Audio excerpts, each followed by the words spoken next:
Hello, this is Pankaj Kumar Sinha. In this video, we will discuss about mitochondria. So let's start the topic.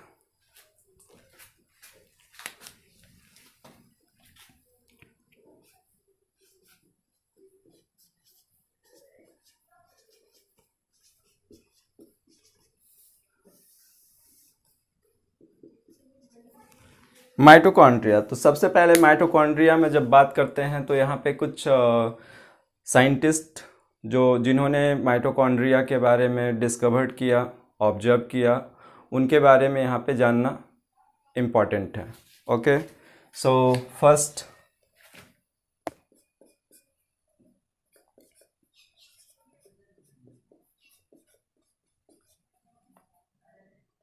कॉलिकर 1880।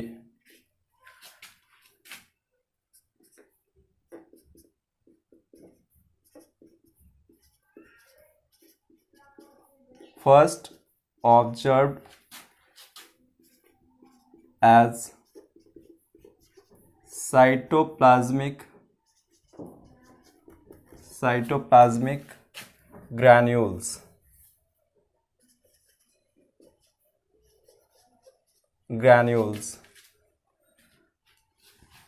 इन्होंने सबसे पहले क्या किया, observe किया। ठीक है, माइटोकॉन्ड्रिया को साइटोप्लाज्मिक ग्रैन्यूल्स के फॉर्म में। ठीक है, कहाँ पे किया इन्होंने ऑब्जर्व। ठीक है, तो granules in striped muscle cells of insects. ठीक है, इंसेक्ट्स के स्ट्राइप्ड मसल सेल्स में यहाँ पे इन्होंने साइटोप्लाज्मिक ग्रैन्यूल के फॉर्म में इसको क्या किया, ऑब्जर्व किया। ठीक है, तो ये पहले साइंटिस्ट थे कॉलिकर 1880 में। Okay, next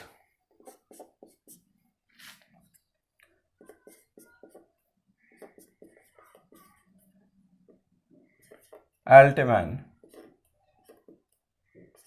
1894। इन्होंने माइटोकॉन्ड्रिया को ऑब्जर्व किया। ठीक है, इसके साथ साथ इन्होंने इसका कुछ टर्म दिया, कुछ टर्म कहना ये ठीक नहीं होगा। ठीक है, तो यहाँ पे क्या बोलेंगे कि इन्होंने ऑब्जर्व किया, ऑब्जर्व and said that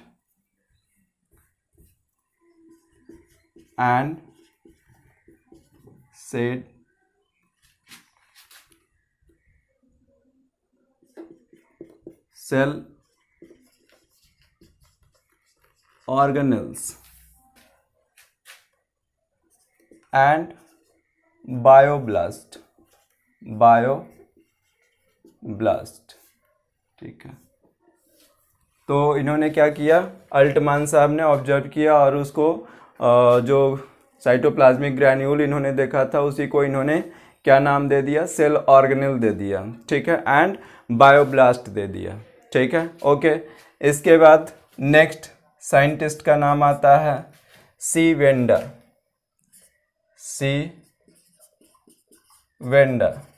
ठीक है,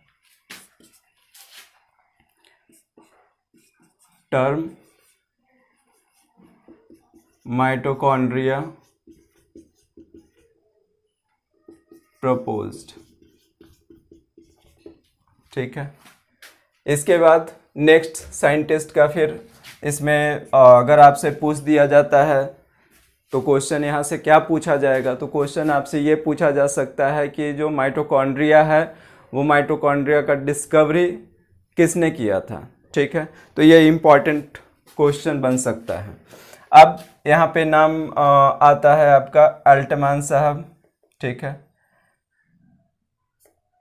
अल्टमान के साथ साथ एक और साइंटिस्ट थे फ्लेमिंग। अल्टमान के साथ एक और नाम आता है फ्लेमिंग। ठीक है, फ्लेमिंग एंड अल्टमैन, ठीक है।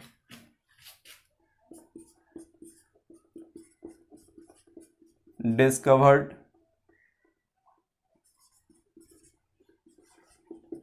माइटोकॉन्ड्रिया, ठीक है। तो ये पॉइंट इसको माइंड में रखना है, ठीक है। फ्लेमिंग एंड अल्टमैन ने डिस्कवर्ड किया था किसको? माइटोकॉन्ड्रिया को। ओके, तो ये तो कुछ इंफॉर्मेशन था related to discoveries and terms and et, ठीक है। इसके बाद नेक्स्ट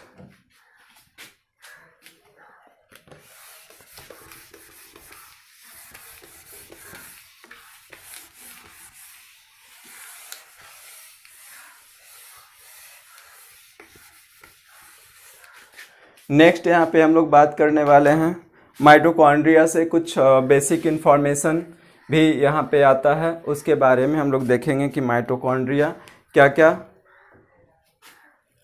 यहाँ पे स्ट्रक्चर, किस तरह का स्ट्रक्चर आता है, ठीक है। और इसके अलावा जैसे बहुत सारा टर्म्स है और इन basic information related to mitochondria, ठीक है।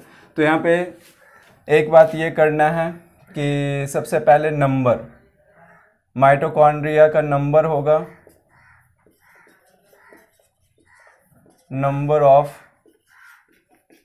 माइटोकॉन्ड्रिया, नंबर ऑफ माइटोकॉन्ड्रिया पर सेल, ठीक है। 1000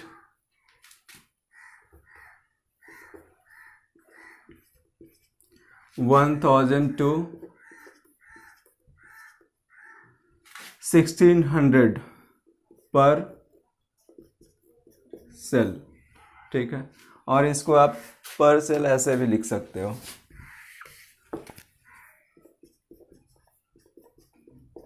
ठीक है। तो एक सेल में कितना माइटोकॉन्ड्रिया मिलेगा? 1000 to 1600, ठीक है। ये नंबर है माइटोकॉन्ड्रिया का। जनरली हम लोग ऐसा डायग्राम ड्रॉ करते हैं तो वहाँ पर एक माइटोकॉन्ड्रिया शो कर देते हैं, ठीक है। बट यहाँ पे नंबर कितना होता है? 1000 to 1600 पर सेल, ठीक है। अब यहाँ पर एक बात और आता है कि ये जो नंबर है क्या वो सभी सेल में कांस्टेंट होगा? तो नहीं, ठीक है। यहाँ पे इन एनिमल सेल और animal cell contain more mitochondria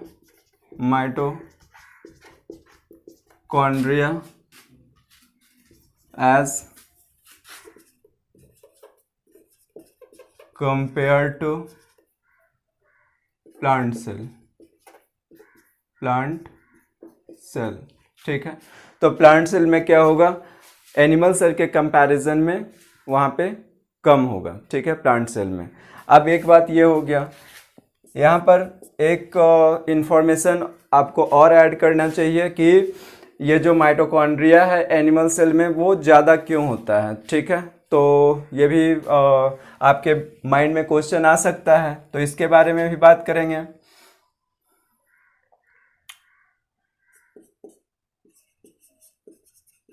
number of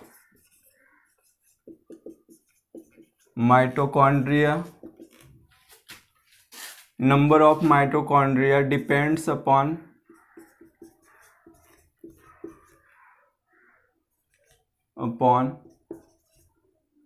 the physiological activity, ठीक है, फिजियोलॉजिकल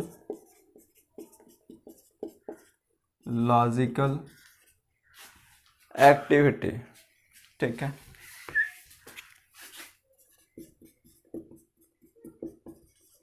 ठीक है, जिस इंडिविजुअल का फिजियोलॉजिकल एक्टिविटी ज़्यादा होगा उसके अंदर माइटोकॉन्ड्रिया का नंबर क्या होगा? ज़्यादा होगा, ठीक है, राइट। अब ये बात तो क्लियर हो गया। अब इसके बाद यहाँ पे हम लोग डिस्कस करने वाले हैं फिर नेक्स्ट कि कुछ एनिमल के अंदर भी कुछ ऐसे एनिमल होते हैं जहाँ पर माइटोकॉन्ड्रिया का नंबर बहुत ज़्यादा होता है। ठीक है, तो उसमें बात कर रहे हैं फिर more mitochondria present in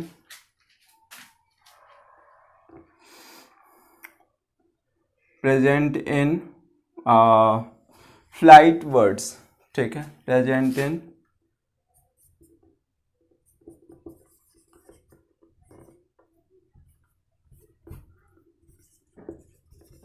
birds like kite.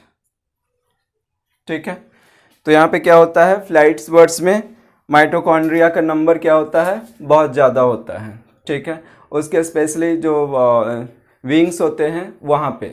ठीक है, राइट। अब इसके बाद नेक्स्ट कुछ और इन्फॉर्मेशन है माइटोकॉन्ड्रिया से रिलेटेड, उसको भी देख लेंगे यहाँ पे।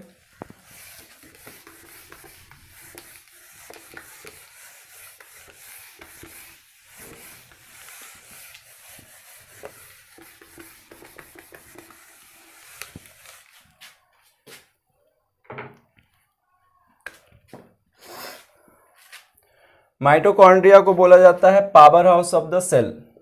ठीक है, पावर हाउस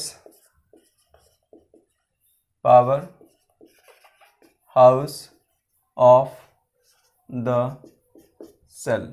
ठीक है, ऑलरेडी ये टर्म सभी लोग जानते होंगे कि माइटोकॉन्ड्रिया को क्या बोला जाता है, power house of the cell बोला जाता है। ठीक है, क्यों बोला जाता है तो इसके बारे में आगे हम लोग डिस्कस करेंगे। ठीक है, इसके बाद सेकंड है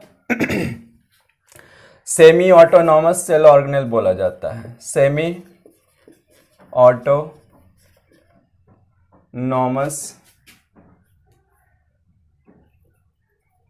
ऑटोनॉमस सेल ऑर्गेनेल्स। ठीक है, इसको स्टोरेज बैटरी भी बोला जाता है, स्टोरेज बैटरीज। ठीक है,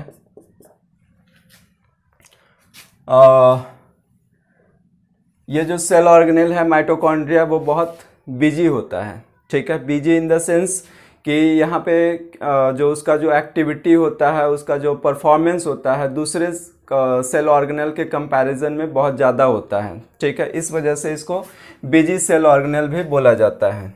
ठीक है, मोस्ट बिजी सेल ऑर्गेनेल्स। ठीक है, ठीक है, तो ये हो गया आपका।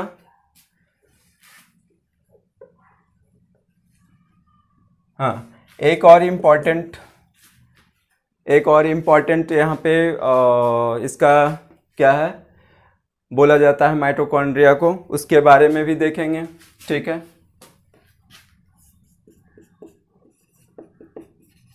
Cell within cell.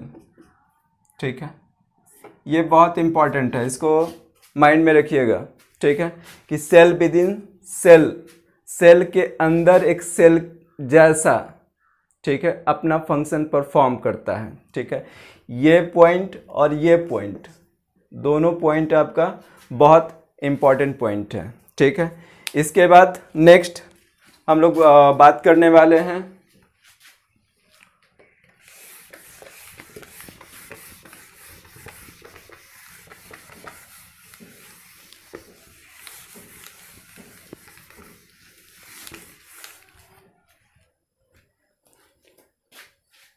in this video we have discussed some basic information related to mitochondria and we will discuss structure and function of mitochondria in next video. Okay, thank you.